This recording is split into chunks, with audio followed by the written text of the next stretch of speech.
وقولوا قولا سديدا يصلح لكم أعمالكم ويغفر لكم ذنوبكم ومن يطع الله ورسوله فقد فاز فوزا عظيما. اللهم صل على محمد وعلى آل محمد كما صليت على إبراهيم وعلى آل إبراهيم إنك حميد مجيد. اللهم بارك على محمد وعلى آل محمد كما باركت على إبراهيم وعلى آل إبراهيم إنك حميد مجيد.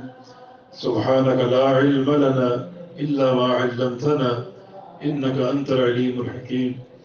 رب اشرح لي صدري ويسر لي أمري واحلل عقدة من لساني يفقهوا قولي. لقد قال الله سبحانه وتعالى بعد أعوذ بالله من الشيطان الرجيم من همزه ونفخه ونفثه بسم الله الرحمن الرحيم. يا أيها الذين آمنوا اذكروا الله ذكرا كثيرا وسبحوه بكرة وأصيلا. هو الذي يصلي عليكم وملائكته ليخرجكم من الظلمات إلى النور وكان بالمؤمنين رحيما.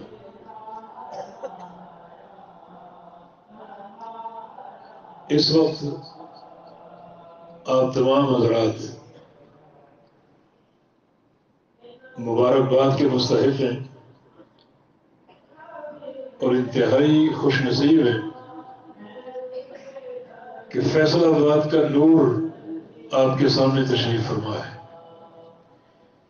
یہ تینوں ہستیاں جو ہمارے اساتذہ کے مقام پر ہیں، جماعت کا اثاثہ ہیں اور علم و عمل کا بحمدللہ پہاڑ ہیں.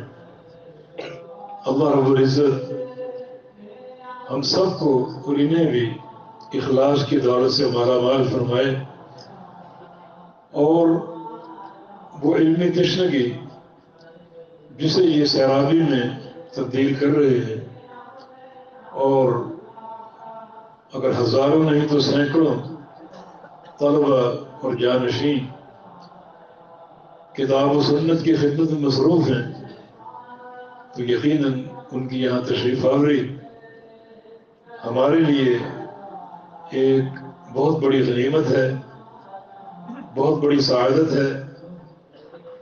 صرف ان کی زیارت ہی اللہ تعالیٰ کی رضا کا موجب ہے، کیونکہ نبی علیہ السلام کی حدیث ہے. اللہ تعالیٰ فرماتا ہے حقت محبتی للمتضاورین فیہ، حقت محبتی للمتجالسین فیہ، کہ جو لوگ میری خاطر میری رضا کے لیے زیارتیں کرتے ہیں، مل بیٹھتے ہیں، محبتیں کرتے ہیں، للمتحابین فیہ کے الفاظ بھی ہیں، ان سب پر میرا محبت کرنا فرض ہو جاتا ہے. یہ محبتیں بحمدللہ ہمیں اللہ کی رضا کے لیے اپنے ان مشائخ سے ہیں اور یہ زیارت کا موقع الحمدللہ اللہ نے دیا کہ ہم نے بھی اور آپ سب نے اپنی تمام مصروفیات بالائے طاق رکھتے ہوئے یہاں حاضری دی، ان مشائخ سے ملے اور ان کی انتہائی قیمتی نصیحتیں ہم نے سنی. اللہ پاک ہمیں ان پر عمل کرنے کی توفیق عطا فرمائے. میں حیدرآباد کی جماعت کا بھی ممنون ہوں اور بہت دل کے گہرائیوں سے شکر گزار ہوں کہ انہوں نے اس عظیم پروگرام کا اہتمام کیا، جبکہ تقریباً یہ کرونا وائرس اور لاک ڈاؤن کی وجہ سے ایک جمود کی سی کیفیت تھی. تو انشاءاللہ یہ پروگرام جماعتی حیات کا باعث بنے گا اور ایک زندگی کی ایک روح انشاءاللہ اس سے پھوٹے گی اور جماعت اور متحرک ہوگی. میں محترم امیر جماعت حافظ عبدالصمد حافظ اللہ اور ان کے برادر جن کی محنت کی بنا پر یہ پروگرام منعقد ہوا، حافظ عبداللہ ادریس حافظ اللہ، اور پوری جماعت کا شکر گزار ہوں کہ ان کی اس محنت سے تحریک سے بحمدللہ یہ پروگرام ہوا اور ہمیں ساتھ بیٹھنے کا موقع ملا. انشاءاللہ یہ ایک ایک ساعت اللہ کے قرب کو باعث ہوگی. اللہ تعالیٰ قبول فرما لے، ایک ایک قدم کو برکتوں سے بھر دے. اللہ ان بزرگوں کو، مشائخ کو صحت اور عافیت عطا فرمائے اور صحت اور ایمان والی لمبی زندگی عطا فرما دے تاکہ اسی طرح مستفید ہونے کے مواقع ملتے رہیں۔ مجھے حافظ اللہ نے ٹیلی فون کر کے بتایا کہ میں نے صدارتی کلمات آخر میں کہنے ہیں، تو میں تو نہیں جانتا صدارتی کلمات کی تعریف کیا ہوتی ہے اور وہ کہنے کے آداب کیا ہوتے ہیں۔ یہ پہلا موقع ہے اور وقت بھی کافی ہو چکا اور بڑی قیمتی نصیحتیں ہم نے سن لی۔ میری خواہش ہے کہ ان نصیحتوں کو لے کر گھر لوٹیں ایک قوت کے ساتھ اور پوری بصیرت کے ساتھ، اور جو اہل خانہ اس میں شریک نہیں ہو سکے ان تک یہ پہنچائیں، ایک پورے ولولے کے ساتھ عمل کیا جائے۔ ایک ایک حرف بحمد اللہ آب ذر سے لکھنے کے قابل، ایک ایک حرف۔ وہ ایک عربی مقولہ کسی انشاء پرداز نے ایک تقریر کی تو سامعین میں سے ایک نے کہا تھا کہ اکتبوا کلامہ علی الحناجر ولو بالخناجر، کہ اس کی ساری باتیں لکھ لو، اگر کاغذ نہیں تو اپنی گردنوں پر لکھ لو، اور اگر قلم نہیں تو خنجر کی نوک سے لکھ لو۔ ایک ایک بات بڑی قیمتی ہے۔ بس انہی باتوں کو ذہن میں بٹھا کر آپ جائیے، گھروں کو لوٹیے ایک مکمل جذبے کے ساتھ، ایک باقاعدہ حیات کے ساتھ، ایک جمود بھی الحمدللہ ٹوٹا ہے، اور ایک پوری قوت اور بصیرت کے ساتھ۔ اللہ پاک ہم سب کو عمل کی توفیق عطا فرما دے۔ تھوڑی سی خودکی محسوس ہو رہی ہے۔ حضرت حافظ شریف صاحب حافظہ اللہ نے بھی اس خودکی کے تعلق سے ایک حدیث مسند احمد کی آپ کو سنائی تھی۔ دو تین باتیں اسی حوالے سے عرض کرتا ہوں، کیونکہ موسم سرما جو ہے یہ ہم سب کے لیے ایک تربیت گاہ ہونی چاہیے، ایک ٹریننگ کا ایک موسم اللہ تعالیٰ نے ہمیں عطا فرمایا۔ حدیث کے الفاظ آپ نے سن لیے کہ الشتاء ربیع المؤمن، کہ موسم سرما جو ہے یہ ایک مومن کا موسم بہار ہے۔ طال لیلہ فقام وقصر نہارہ فصام، راتیں لمبی ہوتی ہیں اور انسان پوری طرح پوری نشاط کے ساتھ قیام کر سکتا ہے۔ دن چھوٹے ہوتے ہیں، روزہ رکھنا بڑا آسان ہوتا ہے۔ نہ دنوں میں گرمی ہوتی ہے کہ پیاس کا احساس ہو، نہ دن طویل ہوتے ہیں کہ بھوک کا احساس ہو۔ بھوک اور پیاس کے احساس کے بغیر روزے رکھے جا سکتے ہیں۔ راتیں طویل ہوتی ہیں، انسان اگر گھنٹہ دو گھنٹے نکال بھی لے تو اپنی پوری نیند لے کر نکال سکتا ہے۔ طویل راتوں میں نیند بھی پوری کر لے اور قیام بھی ہو جائے، کچھ ساعات اللہ تعالیٰ کے سامنے حاضری کی سعادت بھی حاصل کر لے، تضرع ہو جائے، راز و نیاز ہو جائے اللہ تعالیٰ کے ساتھ۔ اور یہ موسم اگر اسی طرح ہم گزاریں ان سعادتوں کو حاصل کرتے ہوئے تو پھر یہ مستقل ایک تربیت حاصل ہو سکتی ہے اور انسان روزوں کا اور قیام کا عادی ہو سکتا ہے۔ سیدنا معاذ بن جبل رضی اللہ عنہ جب ان کا آخری وقت آیا، آپ جانتے ہیں کہ وہ جوانی میں فوت ہوئے تھے، 38 سال کی عمر میں۔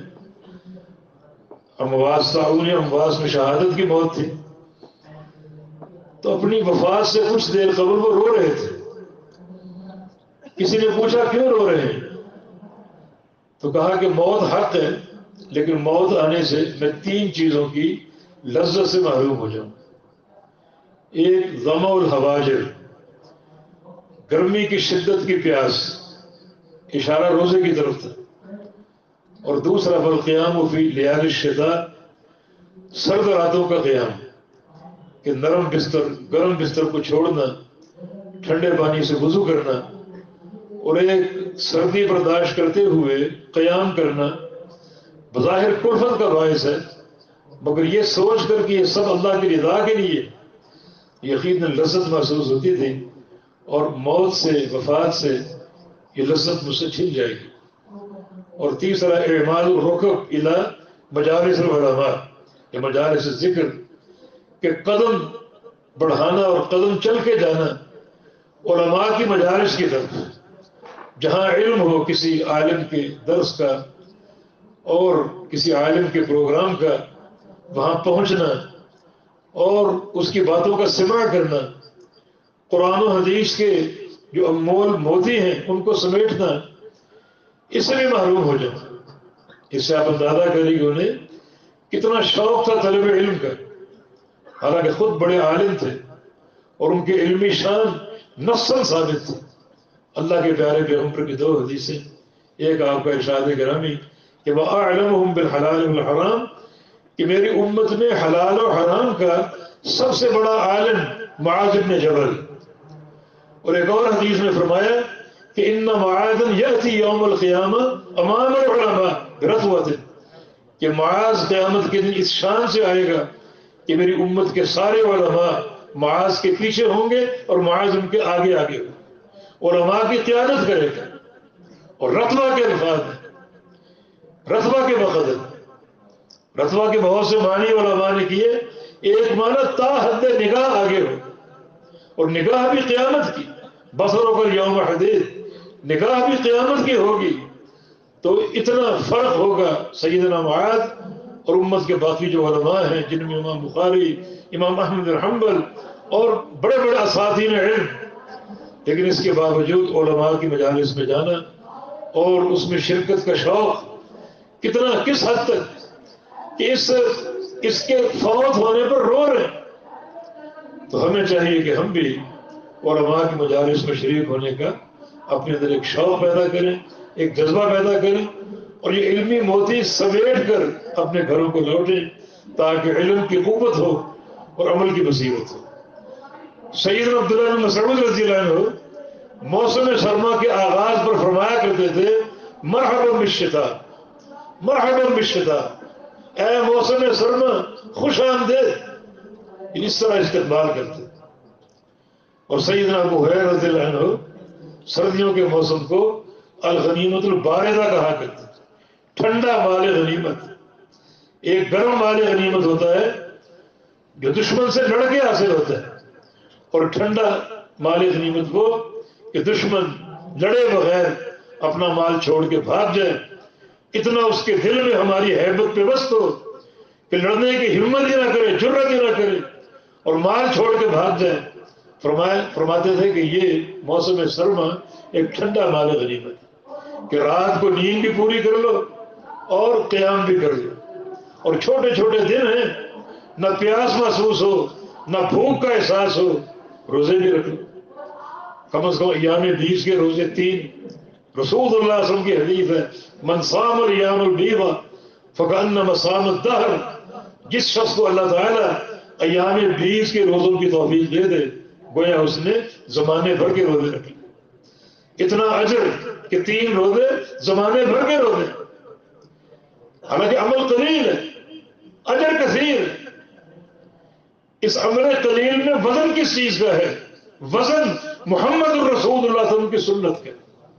ورنہ پیارے پیغمبر نے سرد الصیام سے روکا کہ بندہ پورے سال کے روزے رکھے۔ ایک صحابی نے عزم کر لیا جب تک زندہ ہوں روزے رکھوں گا، 40 سال جیوں، 50 سال جیوں۔ رسول اللہ صلی اللہ علیہ وسلم نے جو بات سنی تو آپ کا چہرہ جو خلاق حسنہ کا پیکر ہے غصے سے سرخ ہو گیا، اور آپ نے ڈانٹتے ہوئے کیا ارشاد فرمایا کہ انی اعلمکم باللہ واتقاکم لہ، کہ سب سے بڑا عالم میں ہوں اور کائنات کا سب سے بڑا متقی اور پرہیزگار بھی میں ہوں۔ اور فرمایا کہ میرا طریقہ تم نہیں جانتے، روزے رکھتا ہوں اور نعرے بھی کرتا ہوں، اور من راغب عن سنتی فلیس منی، اگر تم زمانے بھر کے روزے رکھ لو چاہے وہ 10 سال کے ہوں، 20 سال کے ہوں، 50 سال کے ہوں، تو میرے دین سے، میری جماعت سے تمہارا کوئی تعلق نہیں ہوگا۔ مگر یہ 3 روزے زمانے بھر کے روزے، ادھر زمانے بھر کے روزے صفر، لا حاصل، خاسر دنیا والآخرہ کا مصداق۔ یہ وزن اللہ کے حبیب کی سنت کا، اللہ کے پیارے پیغمبر کی سنت کا۔ تو ان روزوں کا اہتمام کیجیے، سرد موسم میں کوئی تکلیف آپ کو نہ ہوگی۔ پیر کا روزہ، جمعرات کا روزہ، رسول اللہ صلی اللہ علیہ وسلم کی حدیث ہے هذان الیومان یرفع العمل فیہما الی اللہ، ان 2 دنوں میں، پیر کے دن، جمعرات کے دن، بندوں کے اعمال اللہ کے دربار میں اٹھائے جاتے ہیں، اللہ تعالیٰ کے سامنے پیش ہوتے ہیں. فَأُحِبُّ يُرْفَعَ عَمَلِي وَأَنَا صَائِمٌ، میری یہ چاہت اور خواہش ہے جب میرے اعمال پیش ہوں تو ان میں روزہ بھی شامل ہو. اتنی اس میں ایک برتری تقدس روزے میں، اتنا محبوب عمل، اتنا پیارا عمل. من صام یوما فی سبیل اللہ بعد اللہ بینہ وبین جہنم 70 خریفا، جو اللہ کی راہ میں ایک روزہ رکھ لے اللہ اس کو جہنم سے 70 سال دور کر دے. یہ بہترین تربیت ہے، اس کا اسی طرح استقبال کیجیے. راتوں کا قیام ہو، دن کے روزے ہوں، اور اسی پر بندہ اگر عادی ہو جائے اور پھر یہ عمل اس کا جاری ہو جائے، جب یہ روزے رکھیں، یہ قیام کریں، تو اپنے سامنے پیارے پیغمبر کی حدیث رکھیں کہ حب الاعمال الی اللہ ما دام علیہ صاحبہ، یحب الاعمال الیہ ما کانت دیما، کہ اللہ کے نزدیک اور اللہ کے رسول کے نزدیک سب سے پیارے عمل وہ ہیں جو لگاتار ہوں، ہمیشہ ہوں، تسلسل کے ساتھ ہوں. امام بخاری رحمہ اللہ نے ایک چھوٹا سا قصہ نقل کیا عبداللہ بن عمر رضی اللہ عنہما کا. خواب دیکھتے ہیں کہ خواب میں فرشتہ آیا اور ان کو خواب میں اٹھا کے لے گیا جہنم کے اندر. جہنم کے خوفناک منظر دکھائے، عذاب کی بدترین صورتیں دکھائیں، اور عبداللہ ان کو دیکھ دیکھ کر کانپ رہے. بالآخر فرشتے نے آخری جملہ یہ ادا کیا کہ لست من اہل النار، تمہیں جہنم دکھا رہا ہوں لیکن تم جہنمی نہیں ہو. پھر آنکھ کھل گئی. کیا خواب دیکھ لے، جہنم اور جہنم کی مناظر. نبی علیہ السلام کا سامنا کرنے کی ہمت نہیں ہو رہی. اپنی بہن حفصہ کے پاس گئے ام المومنین کہ آپ اس کی تعبیر معلوم کر کے بتائیے. حفصہ نے تعبیر پوچھی کہ میرے بھائی عبداللہ کا خواب ہے. تو رسول اللہ صلی اللہ علیہ وسلم نے ارشاد فرمایا نعم الرجل عبداللہ لو کان یقوم باللیل، عبداللہ بہترین نوجوان ہے، بس کاش قیام اللیل میں، تہجد میں ہمیشہ اختیار کر لے. نوجوان ہے، کبھی کبھی نیند غالب آ جاتی ہے اور قیام اللیل میں ناغا ہو جاتا ہے. فرشتے نے جھنجھوڑا. فرشتہ ہمیں کیوں نہیں جھنجھوڑتا؟ ہم راتوں کو سوتے ہیں اور کوئی ہمیں ہوش نہیں ہوتی، قیام اللیل کی فکر نہیں ہوتی. مگر یہ صالحین جن کے اندر جذبہ تھا عمل کا، جذبہ تھا اللہ کے پیارے پیغمبر کی سنت کے احیاء کا، یہ ناغا بھی برداشت نہ تھا، چنانچہ یہ خواب دکھا کر جھنجھوڑا گیا. اس کے بعد عبداللہ بن عمر رضی اللہ عنہما رات کے قیام کا کبھی ناغا نہیں کیا، حتیٰ کہ میدان جہاد میں ہوتے، دن بھر جہاد کرتے، تھکاوٹ سے چور ہو کر لوٹتے، لیکن رات کے قیام کا ناغا نہیں کرتے. ما کان ینام باللیل الا قلیلا، رات بہت کم سوتے. تو یہ سرد موسم دستک دے رہے ہمارے دروازوں پر موجود ہے. مرحبا کہیے اسے، اور ان نصوص کی روشنی میں اس موسم کا اہتمام کیجیے. اس کو ایک یونیورسٹی سمجھیے اپنی تربیت کا، ان دو اعمال کے تعلق سے. یقیناً آپ سرد لباس، سرد موسم کے تعلق سے گرم کپڑے پہنیں گے، اونی ہوں گے، سوتی ہوں گے. اللہ تعالیٰ نے اس نعمت کا باقاعدہ قرآن میں ذکر کیا. وَالْأَنْعَامُ خَلَقَهَا لَكُمْ فِيهَا دِفْءٌ وَمَنَافِعُ وَمِنْهَا تَأْكُلُونَ. یہ اللہ نے جانور پیدا کیے، یہ اونٹ ہے، گائے ہیں، بکرے، دمبے، چھترے ہیں. اللہ تعالیٰ نے جانوروں کے ذریعے تمہیں گرمی پہنچائی. یہ لباس آپ کو مہیا ہوتے ہیں، زیب تن کریں اور اللہ کا شکر ادا کریں. اللہ تعالیٰ نے ان نعمتوں کو بطور احسان کے ذکر کیا، اور وہاں ساتھ ساتھ ان غرباء اور فقراء پر بھی نظر رکھیں جو سردی آنے کے باوجود اس کا اہتمام نہیں کر پاتے، ٹھٹھرتے رہتے ہیں، انہیں کمبل نصیب نہیں، گرم لباس نصیب نہیں، ان کے تعاون کے لیے مستعد ہو. یقیناً یہ موسم تکلیف دہ ہوتا ہے. گرمی برداشت ہو سکتی ہے، سردی کا برداشت کرنا مشکل. اور جب یہ صورتحال ہمارے سامنے آتی ہے، جب سوچ کہ یہ نقطہ بنتا ہے، تو پھر لامحالہ آخرت یاد آ جاتی ہے. جب جہنمی روئیں گے، آگ سے جھلسیں گے، اس جہنم کی گرمی اور شدت کا شکوہ کریں گے، تو اللہ فرمائے گا چلو تمہیں انتظام کر دیتے ہیں اس گرمی کو دور کرنے کا. اللہ اس جہنم کو زمہریر بنا دے گا, شدت کی سردی پیدا کر دے گا, وہ اور زیادہ ناقابل برداشت ہو. تو جہاں یہ سردی محسوس کریں وہاں فوراً ہمارے دل جو ہیں وہ آخرت کی طرف جائیں. اپنے آپ کو ایسا بنا لو ہم دنیا کے مسافر ہوں اور آخرت کے مقیم ہوں. دنیا کی ہر شے کو آخرت سے جوڑنے کی کوشش کریں.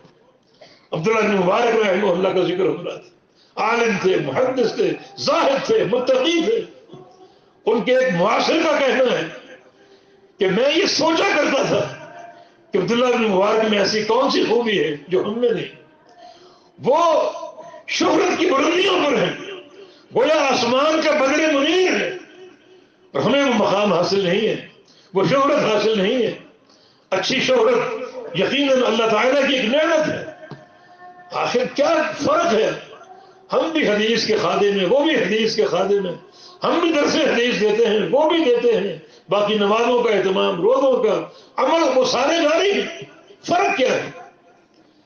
فرماتے ہیں کہ ایک دن ہماری دعوت تھی اور جو صاحب خانہ جس نے دعوت دی تھی, رات کا وقت تھا, کھانا چن دیا گیا, اور عین جب کھانے کا وقت آیا چراغ بجھ گئے اور کمرے میں اندھیرا چھا گیا.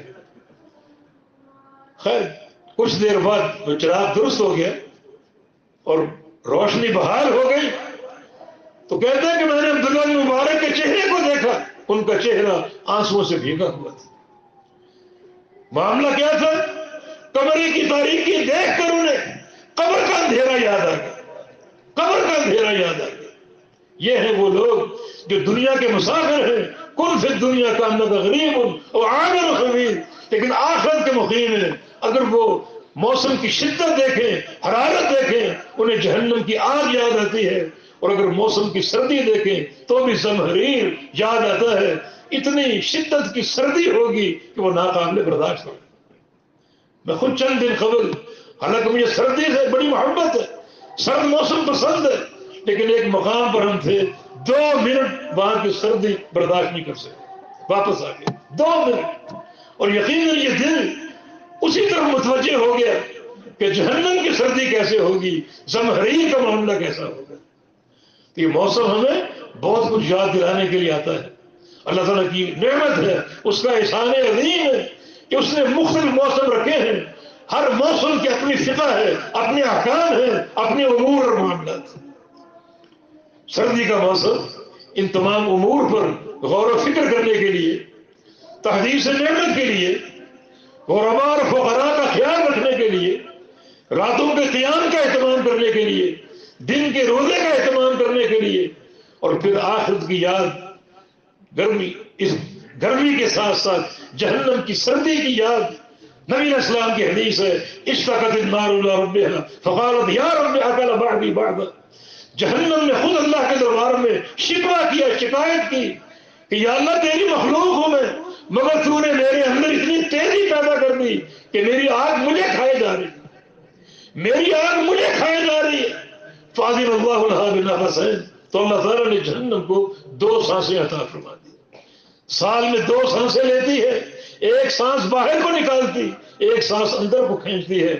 جو سانس باہر کو نکالتی ہے دنیا میں وہ شدید ترین گرمی کا موسم ہوتا ہے, اور جو سانس اندر کو کھینچتی ہے وہ شدید ترین سردی کا ہوتا ہے. تو شدت کی گرمی پر بھی جہنم کو یاد کرو, اور شدت کی سردی پر بھی جہنم کو یاد کرو. تو یہ ایک تربیت کا موسم ہے, تربیت کا, ٹریننگ کا, کہ ان تمام امور کو مد نظر رکھتے ہوئے ہم اس موسم کو گزاریں اور اپنی اصلاح کی کوشش کریں. ایک مکمل, ایک تربوی جو ہے وہ نکات اپنے سامنے رکھیں, اور اس انداز سے اپنا اقلاع عمل کا تعین کریں کہ یہ موسم جو آ رہا ہے ہمارے لیے ایک بھرپور تربیت کا ہے. اور جب یہ گزرے ہم قیام اللیل کے عادی بن چکے ہوں, ہم قرآن پڑھنے کے عادی بن چکے ہوں, نفلی روزوں کے عادی بن چکے ہوں, اور یقیناً وہ جو نبی اسلام کی حدیث ہے کل فی الدنیا کا انک غریب, یہ ہماری کیفیت ہو. دنیا میں محض ایک مسافر ہو اور اصل مقیم آخرت کے ہو.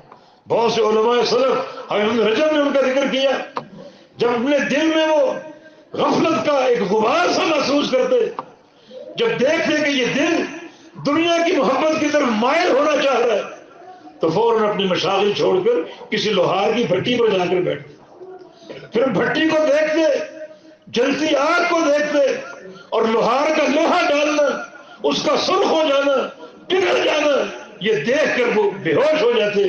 جب ان کو ہوش آتی تو ان کے دل میں تازگی پیدا ہو جاتی اور آخرت کی اور جہنم کی اس طرح یاد کر کے دنیا کی نفرت اور دنیا کی محبت کا جو غلبہ تھا وہ چھٹ جایا کرتا۔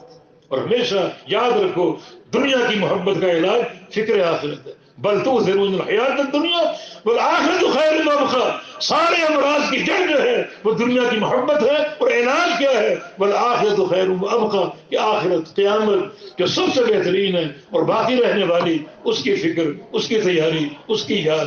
اللہ پاک مجھے اور آپ کو توفیق عطا فرما دے۔ اللہ تعالیٰ اس مجلس کی جو برکات ہیں ان سے میں صحیح معنی میں محظوظ ہونے کی توفیق عطا فرما دے۔ اللہ رب العزت ہمارا آنا، یہاں بیٹھنا اور واپس لوٹنا، یہ تمام چیزیں باعث برکت بنا دے۔ ہمارا بیٹھنا اللہ کے پیارے پیغمبر کے فرمان کے مطابق باعث رحمت ہو، اور یہاں سے واپس لوٹنا اس طرح ہو کہ جو ہم نے دعائیں کی اللہ تعالیٰ قبول فرما لے، اور اللہ ہم سب کے گناہوں کو بخش دے۔ جب تک بیٹھے ہیں رحمت کے زیر سایہ، جب لوٹیں تو اللہ تعالیٰ ہمارے سارے گناہوں پر قلم عفو پھیر چکا ہو اور معاف کر چکا ہو۔ حافظ صاحب موجود ہیں، انشاءاللہ وہ آخر میں دعا فرمائیں گے۔ تمام ساتھیوں کا تقاضا بھی ہے اور خواہش بھی ہے کہ مائک حافظ صاحب کو دیں تاکہ آپ کی دعا سے انشاءاللہ اس بابرکت مجلس کا اختتام ہو۔ اقول قولی ھذا واستغفر اللہ لی ولکم واخر دعوانا ان الحمد للہ رب العالمین۔